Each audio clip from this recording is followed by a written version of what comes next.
Hey guys, welcome back for another vlog for Smart Money Saturday. Hopefully your day is off to a great start, and hopefully you've had an amazing, awesome week, and happy 2019. I think this is the first vlog for 2019, so very excited about this.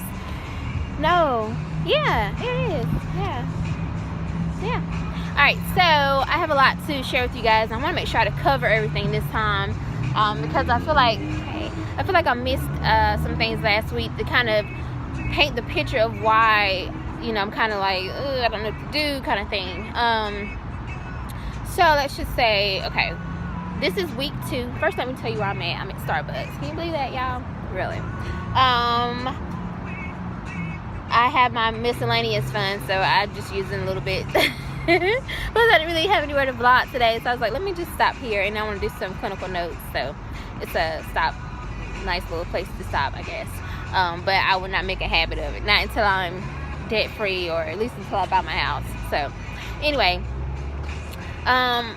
what I wanted to say was this is week 2 of being 100% self-employed, and I have definitely enjoyed it.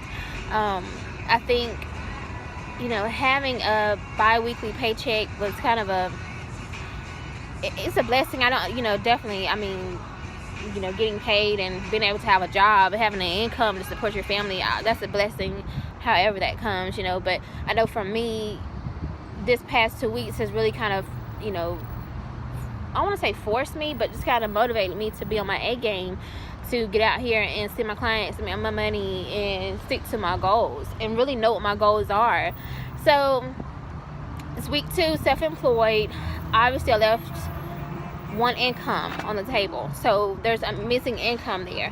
So where I used to have my weekly or bi-weekly paycheck to cover my my expenses like rent and electricity and food and all that kind of stuff, now I have to earn that money, literally earn it, if you know what I mean, like not out. I have to like earn it, not like I'm getting paid every 2 weeks regardless if I'm there or not, PCO, whatever. Like I have to earn it. So I think my last paycheck, I was able to use that to pay pretty much everything except for a portion of my rent. So when I got my last paycheck from my contract, this contract, I had to use that to cover my rent. And it was just so weird because I was texting my colleagues, people who are contractors like me, and I was like, yeah, I gotta use this check to pay my rent, and it was just so weird because it's like I'm really hustling to pay my rent. Whereas like before, like I said, I knew the second paycheck of every month it's gonna go toward bills. So it's just weird. It's a weird dynamic, but I like it because it keeps me motivated to get out here and make my money, and to make sure I'm providing. So anyway, with that being said, I have to make sure I cover, like I said, about $2,000 a month just for bills, and then anything on top of that can go toward debt, whatever. However, after reading some of the comments that you guys shared with me, which I'm so grateful for, your comments and your feedback. It really helped me kind of step back and reevaluate what I want to do and what's my real goal and what's really going to keep me motivated.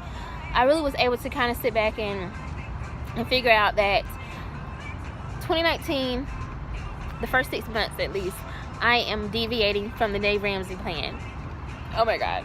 I know, right? Oh my God. Okay, I'm deviating from the plan because I realized that being 100% debt free is not a priority, or not the first priority for me. It's not something that's like, oh, I'm gonna get out here and make this money. It doesn't motivate me on that end, not anymore. And I don't know what happened. I don't know if it's because I turned 30 or I don't know, but for some reason that doesn't motivate me.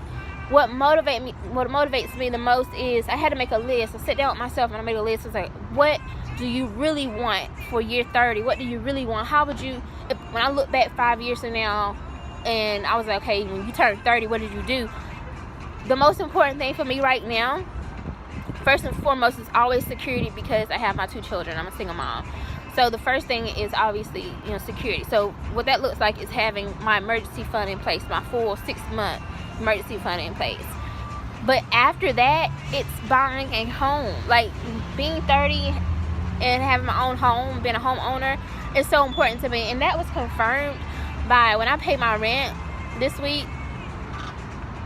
Excuse me. When I paid my rent this week, I was just like, you know what, I'm just giving money away. And I had that same feeling that I had last year 2 years ago when I was living in Charlotte and I was paying like $1,200 a month.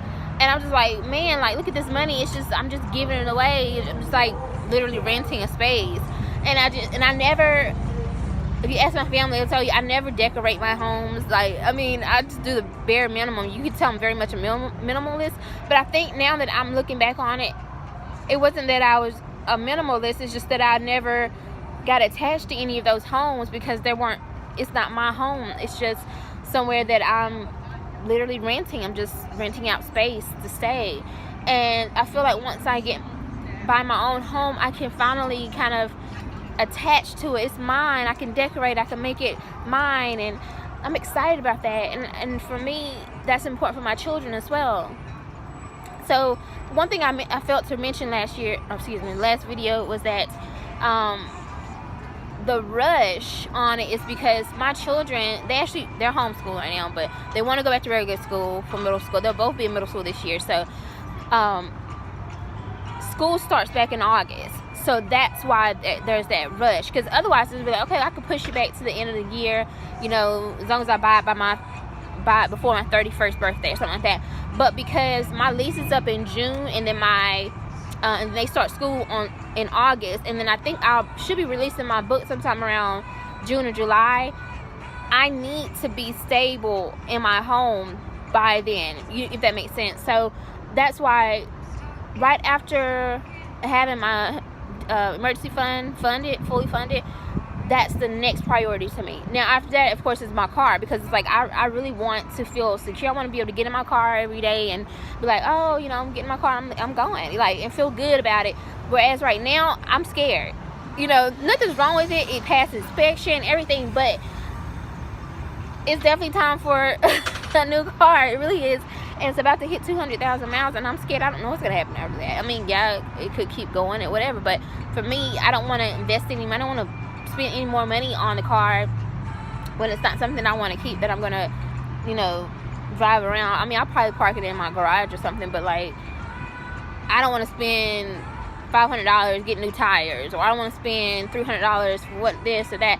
I don't want to do that. I'd rather pour that into getting the car that I want, my Mercedes SUV. And at the end of the day, I don't know why I feel that I have been putting my life on hold for a long time, whether that's relationships, traveling, you know, buying a home, whatever. I've been putting my life on hold for 30 years, literally. You know, I mean, 20 maybe, but it's maybe 15.